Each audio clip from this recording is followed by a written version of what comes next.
Hello everyone. Today I am going to discuss and teach you a wonderful composition of the American poet and scholar John Berryman. Okay, and the name of the composition is The Ball Poem. But before we proceed further, we have to know some biopic and some important facts about the poet John Berryman. John Berryman 1914 to 1972 was an American poet and scholar. He is best known for the Dream Songs that was published in the year 1969. Now you may raise questions, what is Dream Songs there actually? So Dream Songs actually it was a sequence of 385 poems. He won Pulitzer Prize for the Dream Songs. He also won the National Book Award. Okay so आपने poet Berryman के बारे में क्या जाना कि वो एक American poet और स्कॉलर थे। उनका 1969 में जो कंपोजिशन आया था ड्रीम सॉन्ग्स, जिसमें 385 पोएम्स का एक बेहतरीन कलेक्शन था, उसके लिए उनको पुलित्जर प्राइज मिला और उसके साथ साथ उनको नेशनल बुक अवार्ड से भी सम्मानित किया गया। अब now we are going to start the poem line by line. So I will read the line, thereafter I will discuss some important word meanings, you can say it is glossary. Thereafter I will summarize the passage, and if any figure of speech is found over there, so I will try my best to discuss it over here. Well, so the first paragraph starts in such a way: what is the boy now who has lost his ball? What is it to do? I saw it go merrily bouncing down the street, and then merrily over there it is in the water. So in this paragraph you will see two words like merrily. What is the meaning of merrily? Merrily means very happy or cheerful. Bouncing is a word that is jumping up and down. So here the poet is talking about a boy who has lost his ball. He wants to know about him and his reaction because he has lost his ball. Might be the boy is depressed entirely. Further, he asks to himself that what this boy will do after losing the ball. The poet has seen the ball going away from the boy. He says that the ball was cheerfully jumping up and down in the street. This means that when the ball escaped from boy's hand, it went into the street and later on it fell into the nearby river. So this is the situation, and this happens in our day-to-day life also. We have some materialistic things, but after the passage of time it loses actually. We lose it actually. For that we become depressed. Here the same thing happened. There was a boy who had one very just lovable ball. Probably he had some memories with the ball, but now the ball was escaped from his hand, that was slipped and that fell into the river. तो इस poem में आपने ये जो पहला first passage है, इसमें आपने कुछ वर्ड्स हैं जैसे मेरिली, इसका मतलब क्या होता है बेटा? बहुत ज्यादा खुशनुमा या बहुत ज्यादा चेयरफुल। बाउंसिंग का मतलब जो जंप अप एंड डाउन होते हैं, कोई भी चीज जब नीचे में रोल करता है या बाउंस करता है उसे बाउंसिंग है। अच्छा, तो इस पैसेज में आप क्या देखें कि ये जो पोएट है ये एक बॉय, एक लड़के के बारे में बात बोल रहे हैं कि शायद उसने अपने जीवन में, उसके पास शायद एक बॉल था और उसने उस बॉल को खो दिया। अब पोएट ये देखना चाहता है कि इसका एक्सप्रेशन कैसा होगा, क्या वो रोता है, क्या वो सैड होता है, क्या वो बहुत खुश होता है, मतलब क्या रिएक्शन होंगे फ्यूचर में। हो सकता है कभी कभी हम लोग कोई भी चीज को जब लूज कर देते हैं, खो देते हैं, तो उसके लिए बहुत ज्यादा अपसेट नहीं होता है ना। लेकिन यहां पर ये बॉय का जो ये एक्सप्रेशन है वो क्या होगा, है ना, इस बॉल को खोने के बाद वो हम लोग देखने का कोशिश करेंगे। ओके, नेक्स्ट देखो यहां पे जो और एक लिटरेरी डिवाइसेस कुछ है वो बहुत इंपॉर्टेंट है। लिटरेरी डिवाइसेस में है एनाफोरा। एनाफोरा क्या होता है बेटा? Use of repeated words in 2 और मोर लाइंस। अगर कोई भी सेंटेंस में या कोई भी चीज में जब आपको कुछ वर्ड्स रिपीटेशन में मिले, आप ध्यान से देखेंगे कि व्हाट इज द बॉय, यहाँ पे व्हाट जो वर्ड है इसको रिपीट किया गया है। What and merrily bouncing, merrily over, यहां तक इसको रिपीट किया गया है व्हाट वर्ड को। इसी को हम लोग फिगर ऑफ स्पीच में एनाफोरा बोलते हैं, राइट। नेक्स्ट जो figure of speech we have जो हमारे पास है वो है एसोनेंस। एसोनेंस क्या होता है कि जहां पे वॉवल साउंड बताए थे आपको मिडिल ऑफ द वर्ड में रिपीट होता है, तो रिपीटेशन ऑफ वॉवल साउंड। तो यहां पे देखो जैसे बॉय, नाउ, हु, लॉस्ट, यहां पे कहीं ना कहीं पर ये वॉवल ओ को रिपीट किया गया है, तो हम इसको क्या बोलेंगे, ये एसोनेंस है। नेक्स्ट इमेजरी है। इमेजरी क्या होता है, इमेजरी हमेशा कोई भी एक सिचुएशन, जैसे मैंने अगर आपको बोला कि संडे या मेरीली बाउंसिंग या रिपलिंग वाटर, मैंने आपको बोला रेड रोज, है ना, मैंने आपको बोला कि सम व्हाइट क्रेन्स, राइट। तो यहाँ पे कोई भी चीज मैं आपको बोलूं, अगर इसके साथ कहीं ना कहीं पर आप अपने आप को, अपने लाइफ को रिलेट कर पाते हैं, कोई भी सीन को विजुअलाइज कर पाते हैं, तो उसी को हम लोग इमेजरी बोलते हैं। यहाँ पे देखो पोएट ने यूज किया है merrily bouncing down on the street, तो मेरे जहन में वो बात आया कि कभी कभी मेरे हाथ से भी बॉल गिर जाता था और वो जैसे बहुत एकदम खुशी के साथ वो डांस करता था फ्लोर के ऊपर में, वो बाउंस करता था, तो ये एक इमेज क्रिएट हुआ। So somehow I could relate it with some other aspects of my own life, तो इसको हम लोग क्या बोलेंगे, इमेजरी बोलेंगे। नेक्स्ट वर्ड क्या है, रेपिटेशन। आपको पता है रेपिटेशन क्या होता है, रेपिटेशन में हमेशा एक पर्टिकुलर वर्ड को भी क्या करते हैं हम लोग, रिपीट करते हैं। तो यहां पे व्हाट जो है ये क्या होगा, व्हाट यहां पे रिपीटेशन भी हो सकता है। तो एनाफोरा में व्हाट इज द बॉय, यहां पे हो सकता है कि व्हाट के साथ कुछ और भी वर्ड है जो रिपीट हो, लेकिन रिपीटेशन में एक पर्टिकुलर वर्ड भी रिपीट होता है, ठीक है। और दूसरी बात यह है कि एनाफोरा में जो भी वर्ड रिपीट हो रहा है वो हमेशा फ्रंट में यूज होता है, लेकिन रिपीटेशन में वो पैसेज के कहीं पर भी यूज हो सकते हैं। ऑलराइट, तो आई होप गाइस कि you can understand what I mean to say here. Next paragraph में देखो क्या है, no use to say O there are other balls and ultimate shaking grief fixes the boy as stands rigid trembling, staring down all his young days into the harbor where his ball went. I would not intrude on him. A dime another ball is worthless. Now he senses his first responsibility. तो यहाँ पे situation क्या है वो देखने का हम लोग कोशिश करते हैं। ये सिचुएशन है, देखो यहाँ पे कुछ वर्ड से पहले उसको देखेंगे। फर्स्ट वर्ड है ग्रीफ, ग्रीफ का मतलब होता है दुख, sorrow. Next word is rigid, जब कोई भी चीज आप एक डिटरमाइंड हो जाते हैं, फिक्स्ड हो जाते हैं, उसी को हम लोग रिजिड बोलते हैं। नेक्स्ट वर्ड है ट्रेम्बलिंग, ट्रेम्बलिंग मतलब कांपना, शेक करना। हार्बर का मतलब कोई भी पोत होता है या जहां पे शिप वगैरह वो लोग स्टैंड में आते हैं, राइट, तो मतलब क्या करेंगे, पोर्ट करेंगे या डॉक कह सकते हैं। इंट्रूड का मतलब होता है बाधा देना, या बाहर से कोई भी चीज जब इन्वेट करते हैं, आपके टेरिटोरी में घुसता है, इंट्रूड करता है, बाधा देता है, आपको स्टॉप करता है फ्रॉम डूइंग एनी एक्शन, तो उसको इंट्रूड बोलते हैं। डाइम क्या होता है, यूएस यूनाइटेड स्टेट्स में जो 10 सेंट वैल्यू है उसको हम करेंसी को हम लोग क्या बोलते हैं, डाइम बोलते हैं। वर्थलेस, जिसका कोई वैल्यू नहीं है, दैट इज एंटायरली वैल्यूलेस और यूजलेस। तो यहां पे क्या है, what is conveyed in this passage. तो इस पैसेज में कहा गया है कि the poet says that there is no benefit of consoling the boy by saying that he will get another ball because he has other balls too. He says so because the boy is feeling very sad, he is completely surrounded by sorrow. He is sad because all the memories of the childhood days went down with the harbor of the ball. And here the poet says that the boy is very sad as the ball which has now gone into the water reminds him of those sweet memories of the times when he owned it, he possessed it.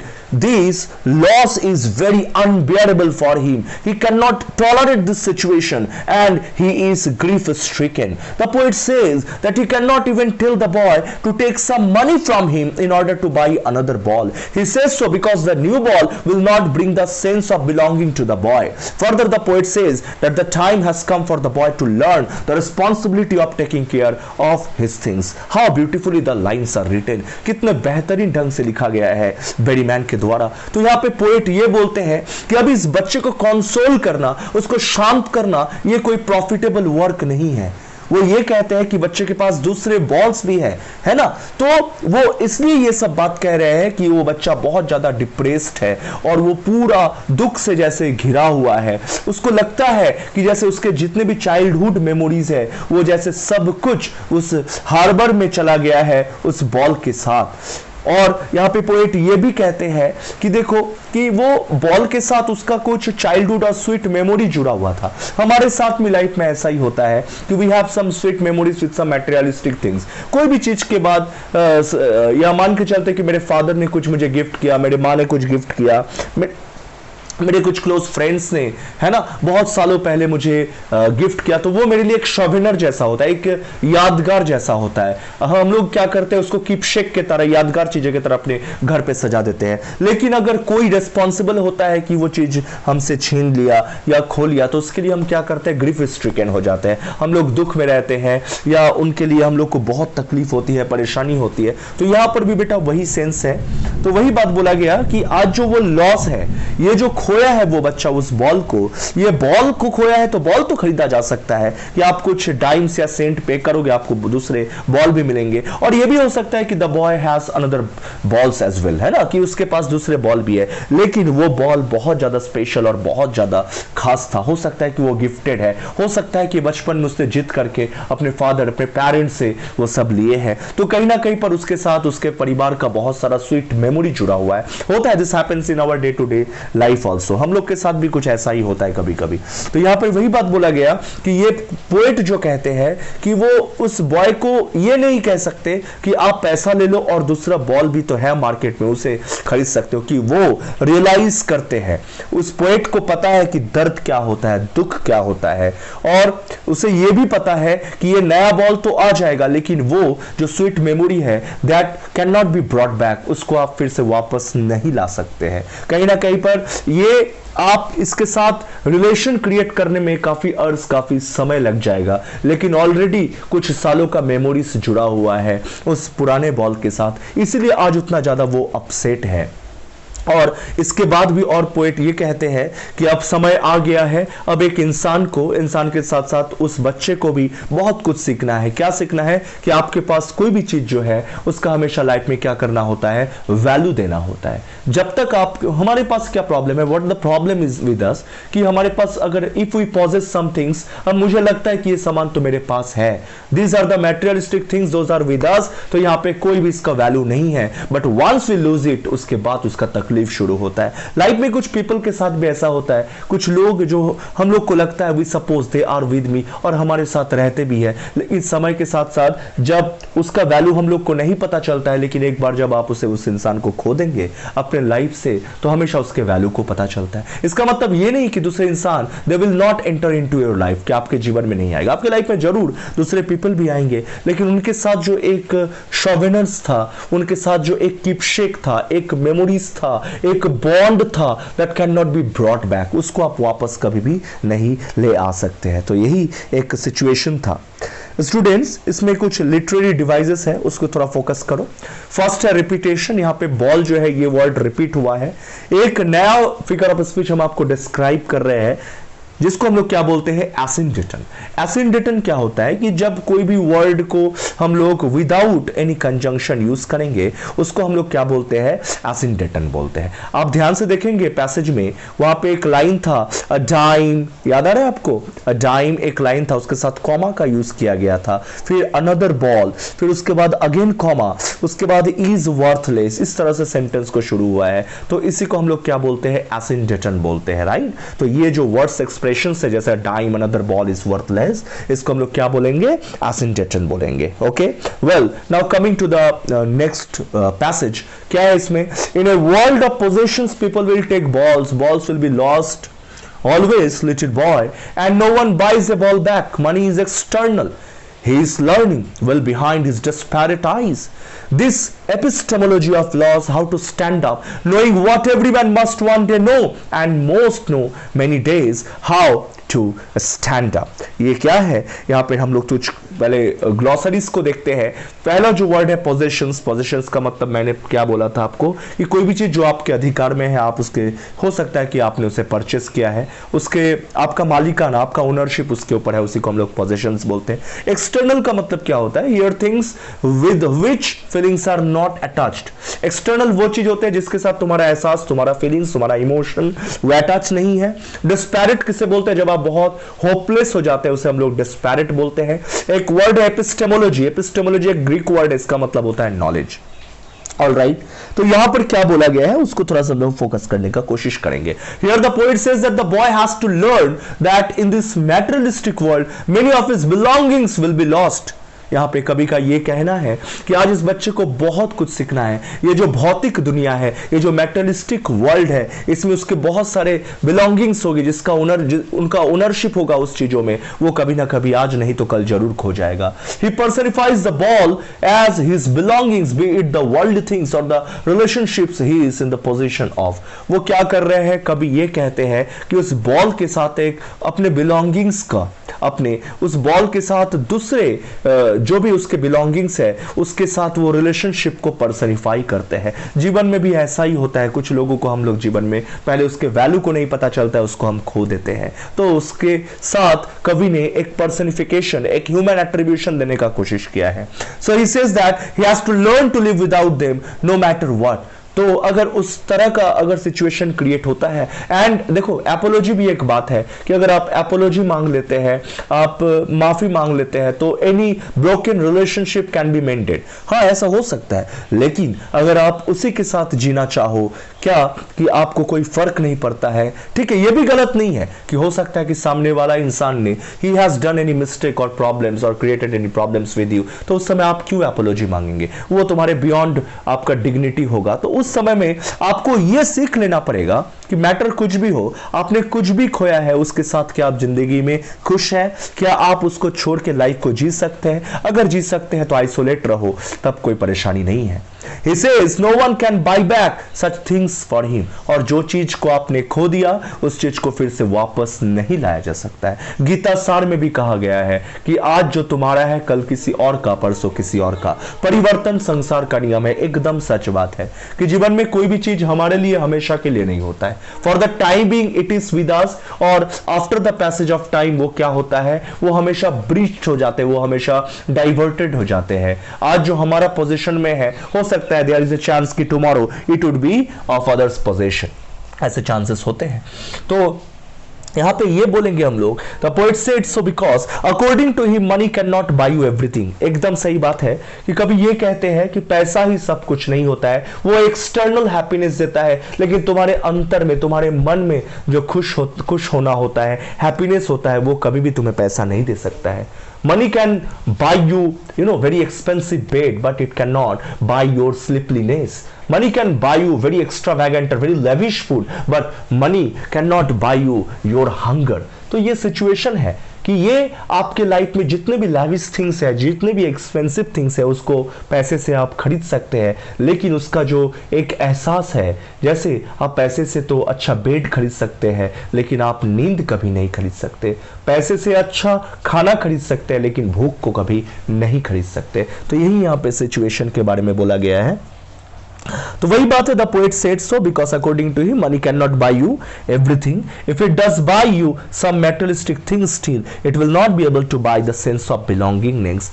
अगर कोई materialistic things भी वो आपको खरीद के देता है, तो वो हमेशा आपका बिलोंगिंगनेस नहीं बनेगा, आपका ओनरशिप उसमें हमेशा के लिए नहीं रहेगा। He says that the boy is learning how to stand up against the sense of the lost things.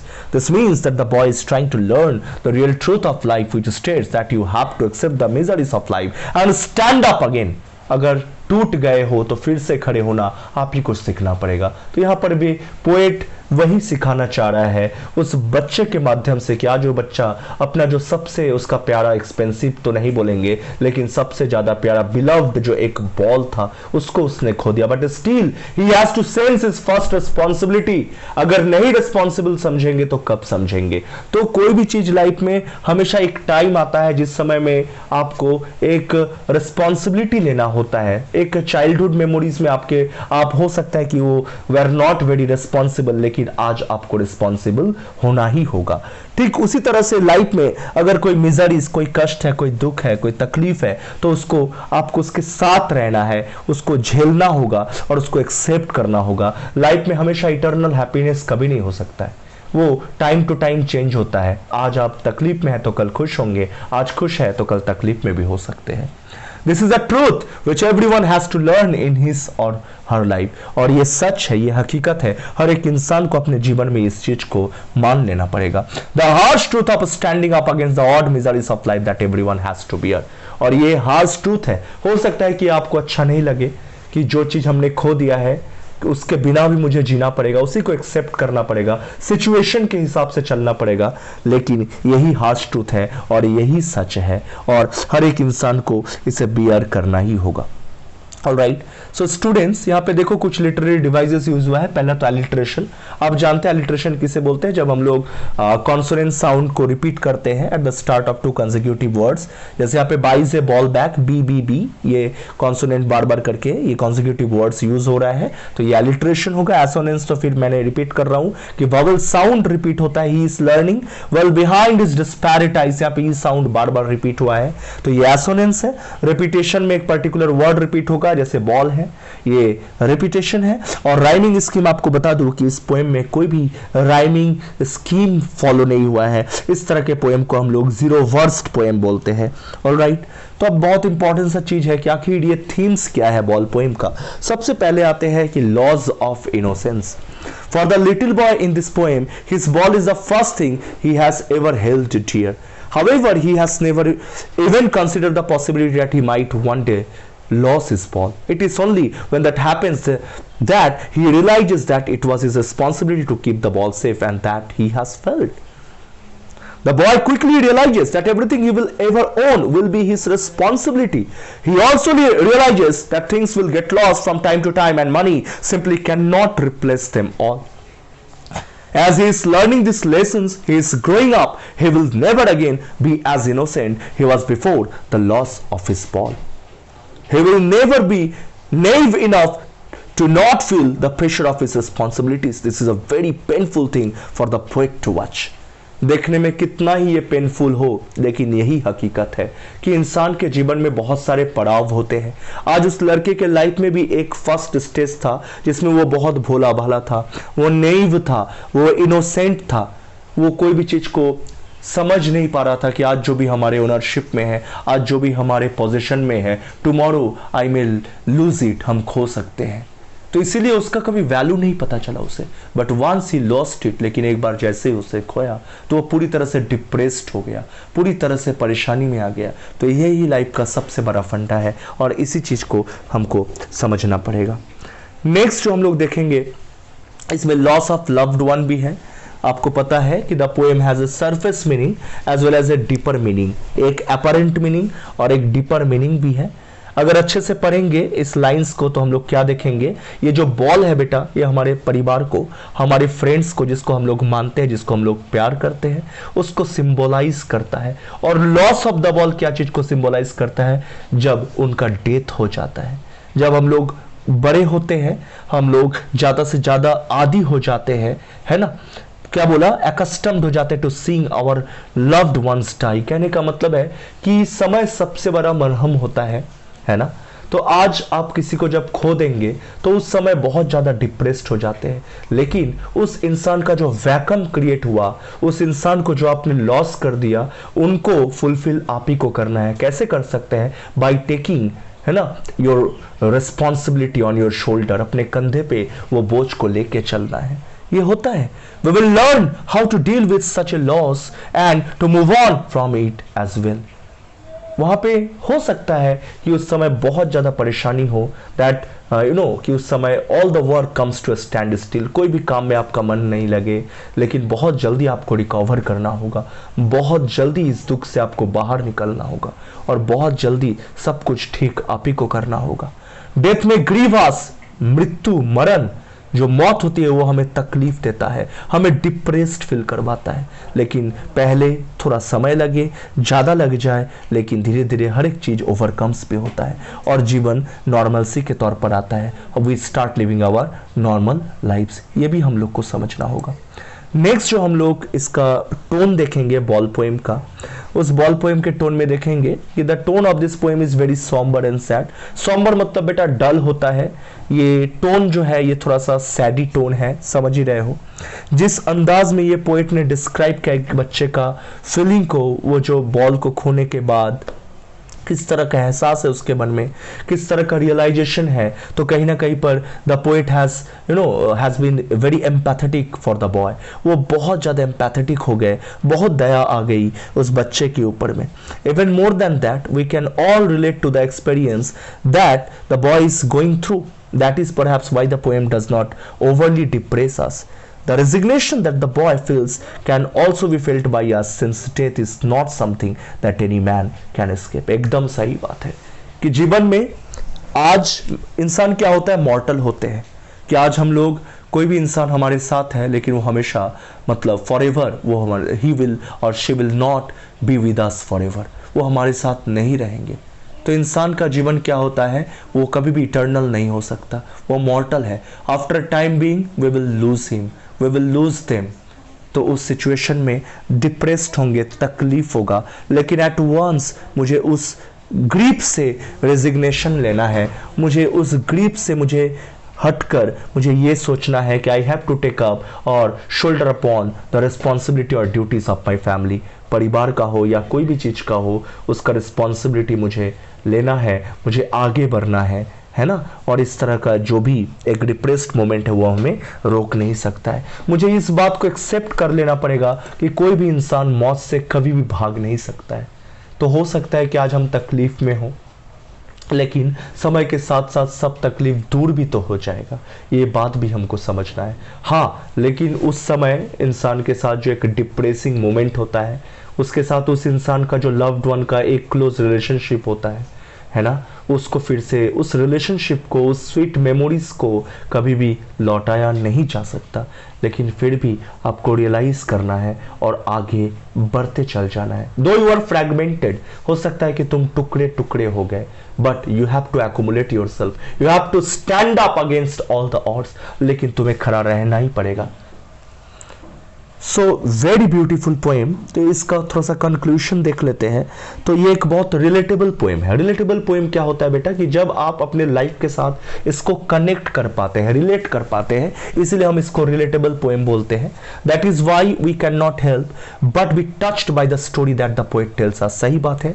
इस कविता में, इस पोएम में जो पोएट, जो जॉन बेरीमैन हमें कहना चाहते हैं, कहीं ना कहीं मतलब हम लोग अपने लाइफ के साथ उस एविडेंट को, उस ऑकरेंस को हमने रिलेट कर लिया और हम लोग बहुत टच्ड हो गए।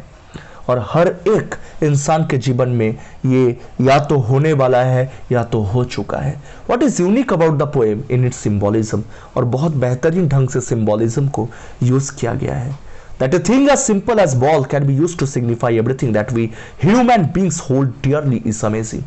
जिस तरह से एक छोटा सा बॉल को पर्सनिफाई करके हमारे इंसान के जीवन के साथ रिलेट किया गया है ना। वो बॉल क्या है, वो बॉल है हमारे लव्ड वंस, जिसको हम लोग कभी ना कभी खो देते हैं। तो ये अंदाज मुझे बहुत ज़्यादा पसंद आया। ये कमाल का उन्होंने कंपोजिशन किया। The way in which the poet describes every minute expression on the boy's face also gives us a feeling that he himself had been in the boy's position at one time and that he is writing from his own experience। एकदम सही बात है। अगर आप इस poem को पढ़ रहे हो तो कभी कहीं ना कहीं पर आप अपने को, है ना, उस बॉय के जगह में रख कर देखना पड़ेगा, उसके पोजीशन पे रह कर देखना पड़ेगा, तब आपको पता चलेगा कितना दुखद है ये। नहीं तो इंसान को बोलते हैं ना कि हम लोग किसी के तकलीफ को तब तक नहीं समझ सकते हैं until and unless it happened with us as well। जब तक ये तुम्हारे साथ नहीं होगा तब तक आप उसको, उसके पेन को, उस मोमेंट को आप कभी समझ नहीं सकते। आप एम्पैथेटिक कभी नहीं हो सकते। सिंपैथी दिखा सकते हैं कोई भी सिचुएशन पे, लेकिन एम्पैथेटिक हर एक इंसान कभी भी नहीं होता। It also makes us feel that the poet can see directly into the human heart and read its every beat with accuracy। ऐसा प्रतीत होता है, ऐसा लगता है कि वो कभी हर एक इंसान के अंदर में, उस बचपन के अंदर में घुस गया, उसके तकलीफ को समझने का कोशिश किया और इसीलिए हर एक बीट को कमाल के अंदाज में एकदम एक्यूरेसी के साथ उन्होंने कंपोजिशन किया। A poet who can arouse such empathy is a poet of much skill and that is what we feel about John Berryman after reading this poem। ये पोएम पढ़ने के बाद मुझे ऐसा फील होता है, उसका जो एम्पैथी है, उनका जो दया है, उनका जो फीलिंग है, उनका जो रियलाइजेशन है, उनका जो थॉटफुल प्रोसेस है फॉर द लाइफ, वो बहुत स्किलफुल है और कमाल का कंपोजिशन है। और ये पोएम मुझे बहुत ज़्यादा इम्प्रेस करता है. So this is one of the finest poems I have read in standard 9 poem section.